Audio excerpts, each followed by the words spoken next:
তুমি green green হয়ে গেছি, তুমিও গ্রিন আমিও গ্রিন, তাই না? এরকম বলো হাই। তুমি এখন স্কুলে যাবে, আর তোমার মিমি আজকে বাড়ি চল যাবে। তোমার কি দুঃখ লাগছে, মন খারাপ করছে তোমার? মিমিকে একটা হামি দিয়ে দাও। ও আবার কে আসবে? আঙ্কু চলে আসবে, তাই না? চলো, তোমার স্কুল গাড়ি এক্ষুনি চলে আসবে। বাই।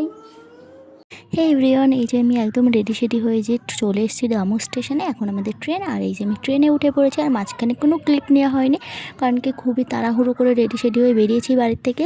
আর এই যে ট্রেনটা ছেড়েও দিয়েছে। আর এই যে এইদিকে লাঞ্চটা দিদি বাড়ি থেকে বানিয়ে দিয়েছিল, তো এই যে ভাতটা এখন খেয়ে নেব। দেন মানে এই যে আমি বসে রয়েছি এদিকে, আর রাজীব একটু মানে ওর সিটে যেয়ে শুয়েছে, আর আমি এদিকে বসে বসে মানে দেখো বাইরে দেখছিলাম ভিউটা।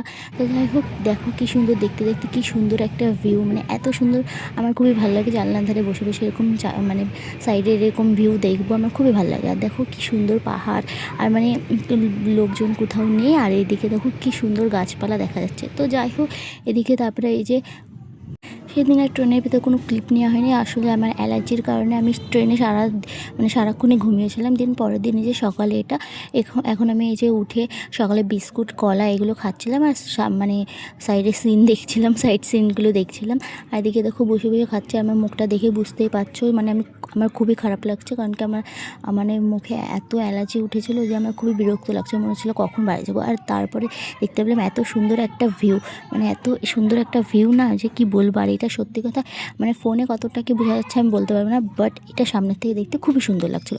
দেন এই যে আমাদের বেশ নামার টাইম হয়েই এসছে। আমাদের কিন্তু 3:27 নাগাদ নৈহাটিতে নামার কথা ছিল। তো এই যে তারপরে দেখো ব্রিজ, এটা হলো Hooghly, I think Hooghly bridge ছিল। তো যাই হোক, কি সুন্দর লাগছে না? আর এরকম কিন্তু নিচের দিকে তাকালে খুবই ভয় লাগে জল দেখলে, কিন্তু এখন এই ভিডিওতে দেখতে কতটা সুন্দর লাগে এরকম ব্রিজের না। বাট যখন ট্রেনের থেকে আমি নিচে তাকাচ্ছিলাম তখন কিন্তু খুবই মানে ভয় লাগছিলো। তো যাই হোক, এত সুন্দর ভিউ দেখতে দেখতে মানে প্রায় চলে আসার টাইমই হয়ে গেল। আমি এবারে ট্রেন জার্নিতে মানে 24 ঘন্টার মধ্যে প্রায় মানে 20 ঘন্টায় ঘুমিয়ে এসেছি, কারণ কি আমার অ্যালার্জির কারণে মানে ওষুধ খাওয়ার পর এত ঘুম পাচ্ছিলো, মানে কি বলবো। আর এই যে চলে এসছে সেই টাইম, মানে নামার টাইম। তো আমরা এই যে নেমে পড়েছি নৈহাটিতে। আর এইদিকে রাজীব কাছে লোকাল ট্রেনের টিকিট কাটতে, আর আমি এখানে দাঁড়িয়েছিলাম মানে ওয়েটিংগুলো নিয়ে। দেন এই যে আমরা চলে এসেছি বাড়িতে। আর এখানে কিন্তু রাজীবদের বাড়িতে ফার্স্টে এসেছিলাম, আর ওর মা বাবা জানতো না আমরা আসবো। তো ব্লগটা কেমন লাগলো অবশ্যই জানাবে, ঠিক আছে? আর ওদের সারপ্রাইজ দেবো, সেটাও দেখো যে কেমন কি হয়, আর সারপ্রাইজ পেয়ে ওরা কতটা খুশি।